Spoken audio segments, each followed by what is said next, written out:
I'm LUGAVELZ, and I'm here to tell you guys a story.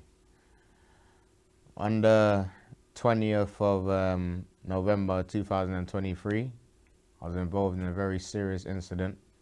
I'm gonna just start off with my day.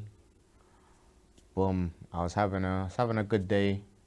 It was obviously I started a podcast with my very good friend and sister, NAWAL. And that was the first day our podcast was dropping. Normal day. I all went to the gym with my bedrooms, had a good gym session, launched the podcast, promoted the podcast, left my friend's house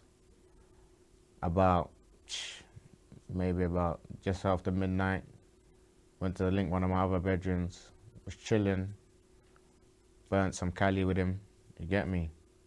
When it got to about maybe like 2 in the morning, drove back to my mum's house, Labrador Grove, Power Square. I pulled up, not thinking nothing of it, seen a car, I'm all thinking it's one of my neighbours. I parked up, but it's like something told me, like, don't get out of the car yet, innit? You get me? I parked up, literally right in front of the car. The cars got out of the parking space. They was in kind of a tight parking space. Come out the parking space, parallel parked right next to me. I'm all thinking, what's going on? Literally about 2 seconds later, the passengers rolled out the window and started letting off. I just remember feeling the shots like penetrating my skull. The first shot, bow, in my brain. Second shot, bow, in my brain. I mainly remember the shots going into my brain. I don't even remember the body shots. I'm wearing a jacket, a t-shirt, jeans, or whatever else I'm wearing. My car's just getting riddled up with shots. In this moment of time, I'm not even panicking. I'm just firming the shots. The headshot, one of the headshots has made me like fly into the passenger seat. I'm in the passenger seat. I can feel my brain. I can feel my bodily functions just fucking up. I can feel it like, I can feel myself dying. I'm in the passenger seat. Like my body's failing. I can feel my brain just slowly fading away. I've seen a portal open, a red and purple portal. It all reminded me of like Stargate or whatever it's called, man, where they had the blue portal, but it was like a smaller version of the portal. It was red, purple, looking demonic. I believe that it was the gates of hell opening. My body, half of my body, I say to it, got about there, like to where half of my scar is, yeah. And I'm going through this portal, still hearing shots going off. By the grace of God, yeah, God, an angel, like in the future, I pray for more clarity to actually like see in the supernatural realm to see what happened. But I'm telling you, this was God's doing.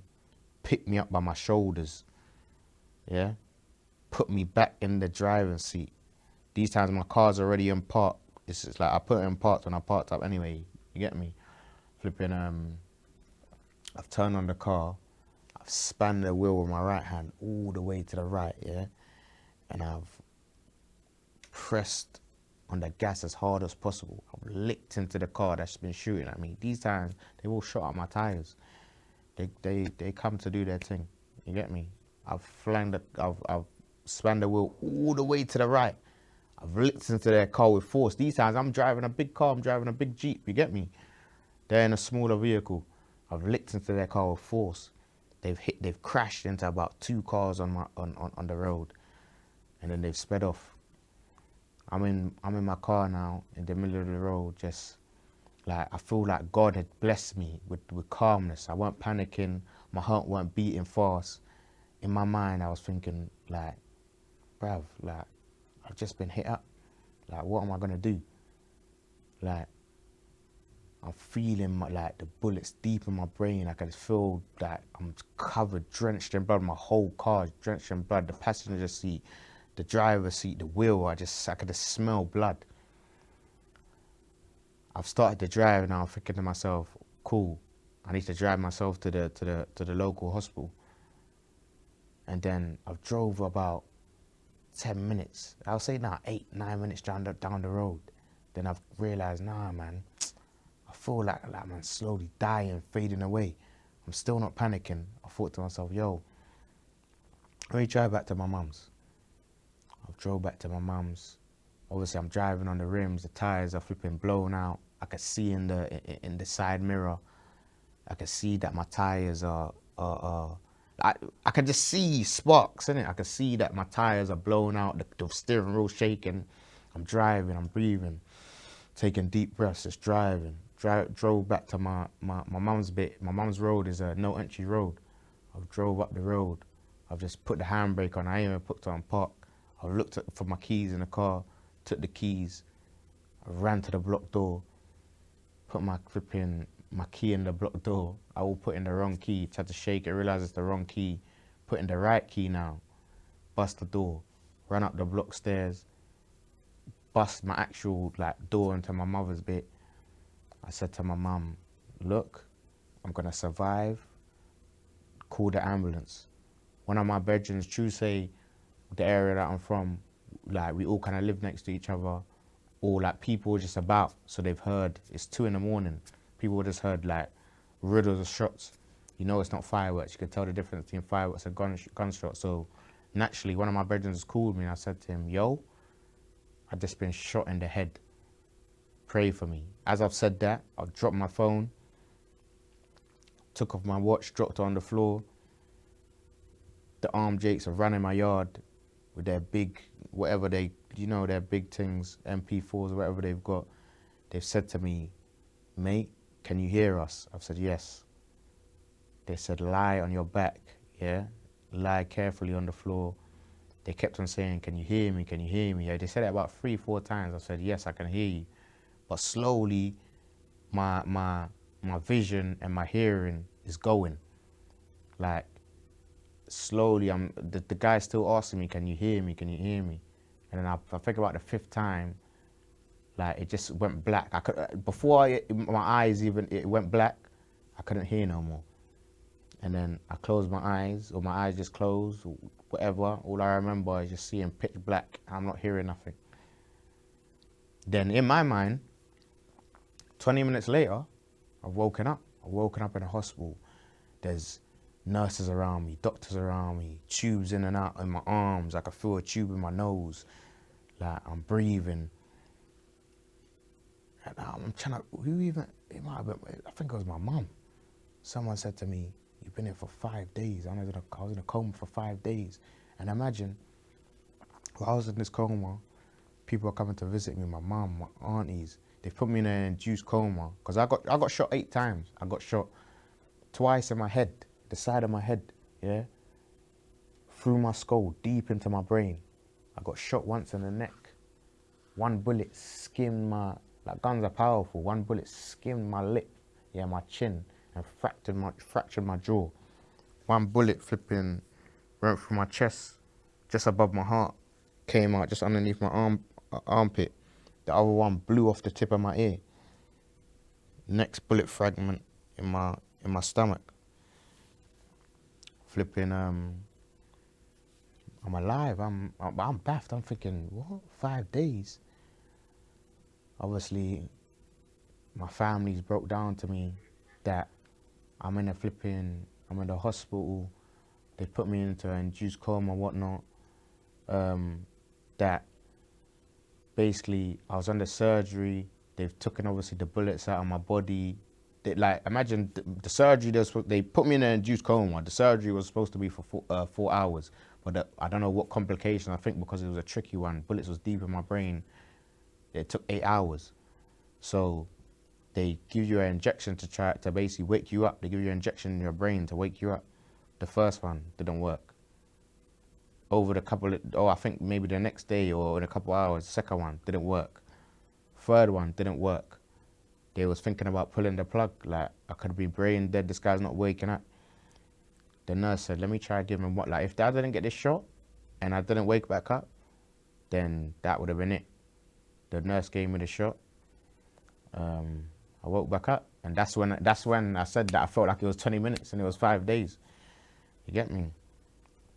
Like, God is good. I'm a healthy man. I go to the gym. I eat right. Certain man was saying to me, bruv, trust me, I don't I don't know like how you are. Even the doctor said, I've never seen this before. Nurses coming to me saying, I thought he was dead. Like, really and truthfully, I should be dead. I got bedrooms that got shot same way. God bless their soul. Twice in the head. They're gone. 9mm shells in my head. It's big bullets. Teared through my flesh. Into my brain. Certain man they get slapped once and they're not talking the same. God willing, man's, by the grace of God, the glory goes to him. It don't go to no one else. I'm alive and I'm here for a purpose. So boom, when I woke up, I remember first day in the hospital. I remember because my jaw was fractured and they put a tube in my neck, I think, to help me breathe. I was on oxygen, but I was on like the highest oxygen to help me breathe. I was there. I could talk, but I couldn't talk. Like, I don't know how to explain it. I was sounding like I got shot, but I was mumbling, but I could like to strain my hardest for me to make out words and to say X, Y, and Z. I was talking. And I remember my mum saying to me, obviously my mum was saying to me that, obviously when I ran into the yard and I passed out when before they put me in the air ambulance, my mum is a strong Christian woman. I'm a Christian, yeah? And my mum said to me that her pastor called her and said that God has just given him a vision that Daniel got shot or he's going to get shot. When he's called and said that, she's obviously said he just ran in the house, he just got shot. He's on the floor unconscious. They're putting him in the air ambulance now. My mum's a strong woman. She's a very strong woman. She was praying for me, but bruv, even after this happened, she said to me, when you walked into the yard, like, as I said it when I was in the car, I was like, I could just smell blood. I was covered in blood. She said to me, like your face was like, it looked like your face was hanging off. Like, because there was so much blood. And because my jaw was fractured and because my head was just leaking, as you could see, like my head was leaking, squirting out with blood. It just looked horrible. The whole time I was asleep in the hospital, she was saying to me, the pastor calmed her down. The pastor said, look, don't let them worry you. This man is waking up. God has told me that this guy is waking up. And after this, he's going to heal up. Supernatural healing. He's going to be stronger spiritually, mentally, physically. And that's exactly what happened to me. I woke up. I got shot on the 20th of November, 2023. I woke up out of this coma the 25th of November, 2023. I was discharged from the hospital on the 29th of November, 2023. I was in a coma longer than I was in the hospital. At first, I had that little, that tube thing, I forgot what it was called, the calisthenic bag or whatever, the thing they put in your dick to fucking piss. I had that. I couldn't get up. I had to shit on the bed. Like, as in they had to put the little thing underneath my arse, shit on the bed, nurses wiping my arse. You know what I'm saying? The next day, I was getting up. I got up, I walked around, I still had the thing. I was eating soft food, but I was getting majority of the protein and the vitamins and everything I needed, the antibiotics through the little tube in my nose. Next day, they took it out. And these times, when I first woke up, they said that, I might need to have another surgery. They need to check my jaw, certain things. They're saying that minimum this guy's gonna be in the hospital is a month. I was in the hospital less days than I was in a coma. I was in the hospital for 4 days before I got released. Supernatural healing, as the pastor said. I was just healing up mad quick. They were saying to me, I don't understand this. A nurse gave her life to Christ, seeing what happened to me. She couldn't believe what happened. No one could believe. They said they've never seen someone heal up like this in their life after getting shot like this. And as I said, all the glory be to God. I've come out of the hospital now. I've gone to one of my family relatives' house. houses. I'm healing up.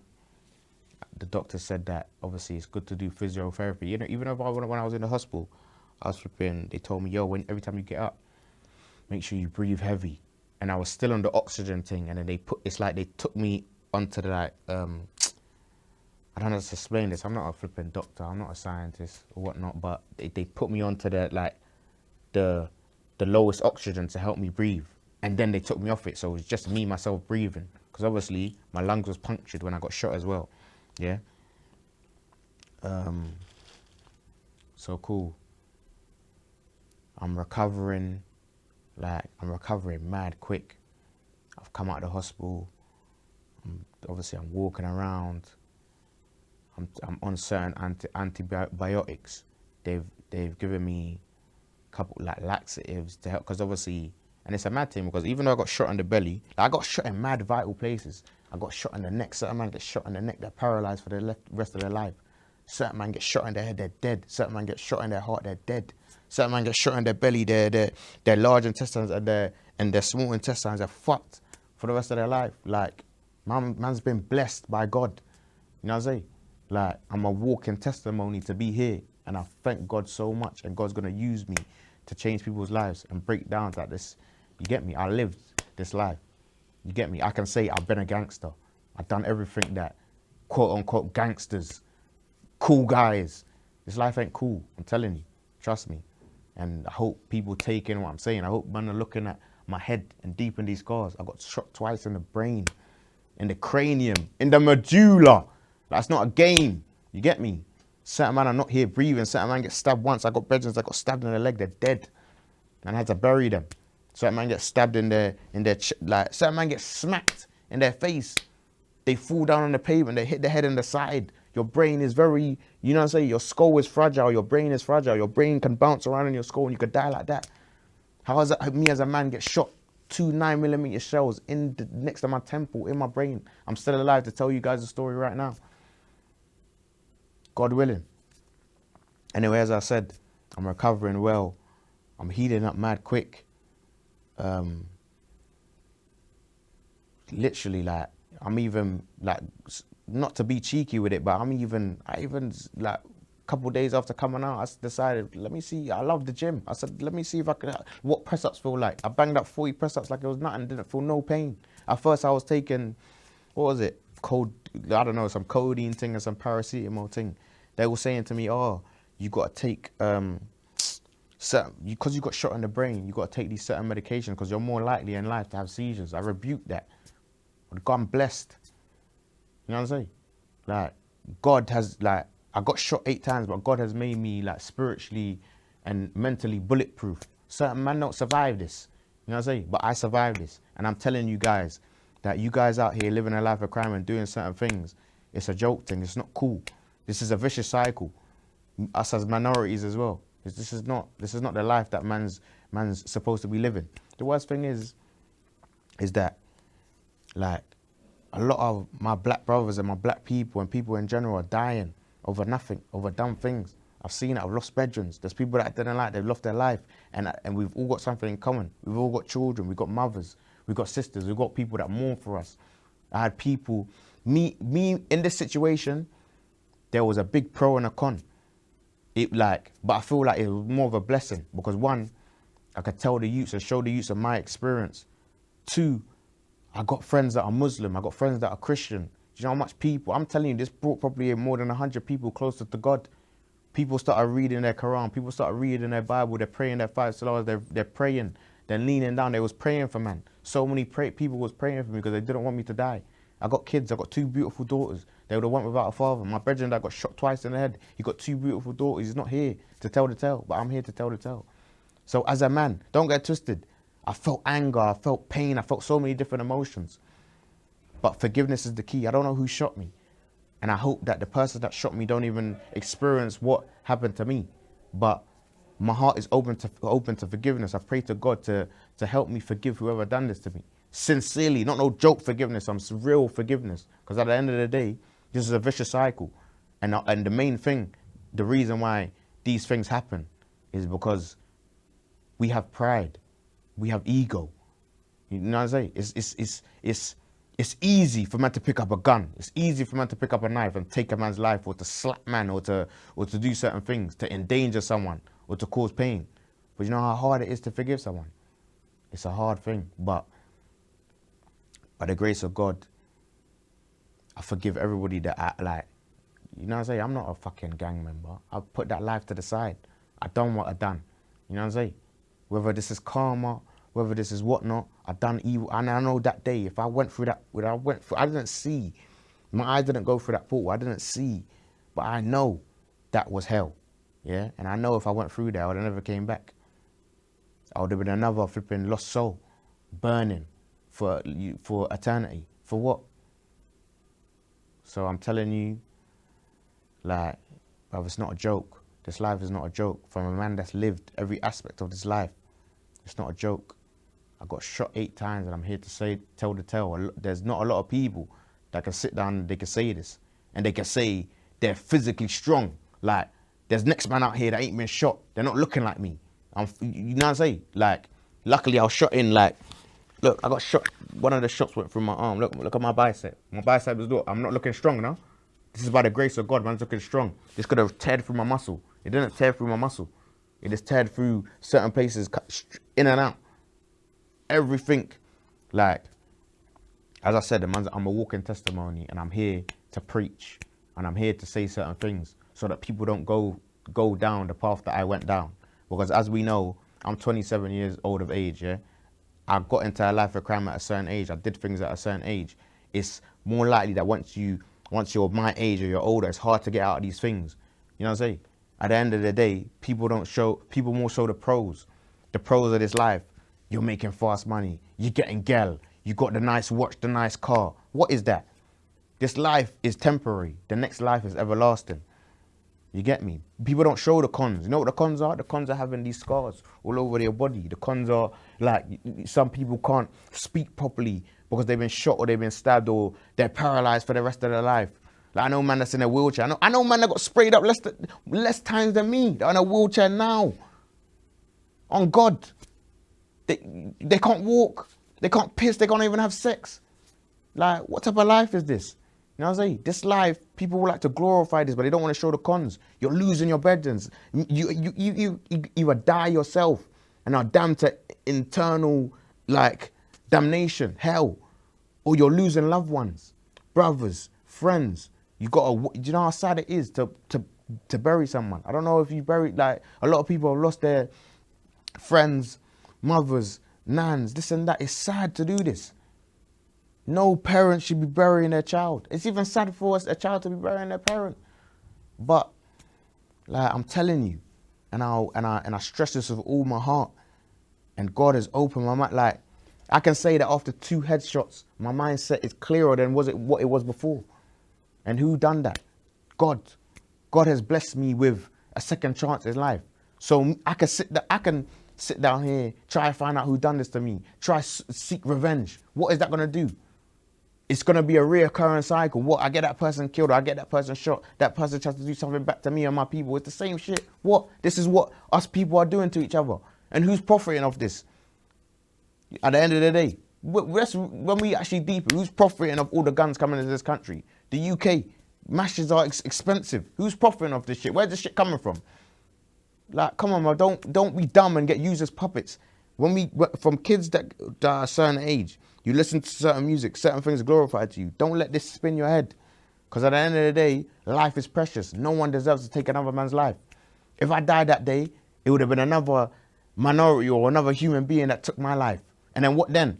So a man might have avenged me and took a next man's life. What then? Where does it end? Where does it end? You know what I'm saying? So take in what I'm saying carefully. As a man, the man that got shot 8 times, riddled up with bullets, in his brain, in his chest, in his organs, in his lungs, in his arms, everywhere. And I'm here to tell the tale. So listen to what I'm saying carefully. Life is bigger than what you think it is. This life is a test for the next. This life is only temporary. So,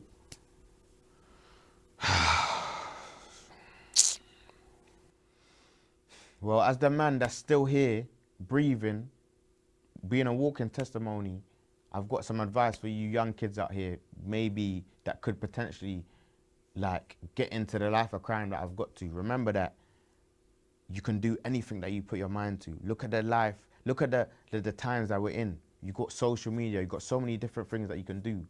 Don't strive to be a gangster. When I was young, I was looking up to certain men, and I wanted to be like them. Look at the doctors and nurses. Obviously, the grace all be to God, but at the end of the day, like, people learn certain things. Strive to be a doctor, strive to be a nurse, strive to be a lawyer, an engineer, strive to do something that can save people's lives. At the end of the day, God saved my life, but these people cut open my skull and they took bullets out of my brain. That's one little mistake could have ended my life. You got what I'm saying? Know what you're doing with your life. There's so many things. Like, as I said, my hobby is gym. Everybody has an outlet for certain things. Whether it's art, it's gym, it's music, it's this. People got platforms, they got social media. Whether you learn how to do hair, you learn how to flipping, I don't know, make content, do something. There's more to life than being on the streets, than being a hoodlum, than selling drugs, causing harm to people, robbing people. What is that? Don't let these things ruin your life. I'm telling you. I've got I can name countless people. I can name more than the fingers on my hands of man that's riding life. Man that's got kids, 35s, 45 wrecks, 27 years. For what? Man that's dead. For what? Understand that everybody has got a potential. Even a man that has lived a life of crime, that's done certain things, he's got the potential to better his life. Everybody's got a choice, and the choice is yours. So I hope you listen to what I've said very carefully and just know that life is real and that you can choose your own narrative. You don't have to be a you don't have to be a statistic. You get me? Like, life is real. You've got the options in your hand. You got, like, same way how I went down the path. There's guys that went through exactly what I went through when I was young. They went to the left, I went to the right. You know what I'm saying? They probably lived a poorer and worse life than me, but what did they do with themselves? They didn't go down a life of crime. They went to school. They stayed in school furthermore. They trained themselves. They got a thorough education and they become something with themselves. So know that you could do anything you put your mind to. I'm telling you, for free. Trust me. Make sure you pray. Give all the glory to God. And just do something positive in your life. Forget all this negativity. The world is consumed by negativity. Don't let what's going on in the world or facades or fashion or something thing disrupt your mental and your spiritual bond with God and to better your life. You can do better than that. All you young kids out here doing certain things, you're on the block, you think it's cool, you can do better than that. Life is better than that. Because when your life ends abruptly and you get collapsed, it's not a game.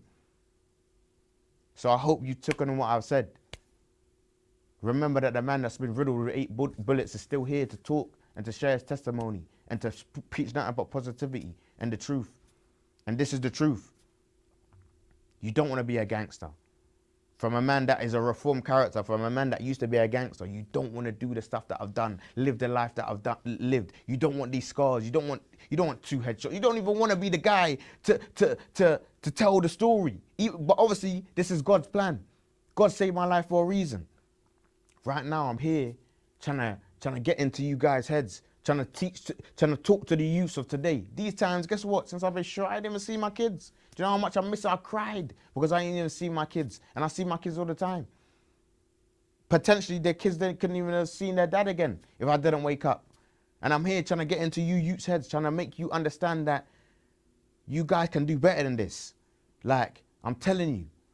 And as I said before, I don't know who done this to me, but from the bottom of my heart, God is helping me.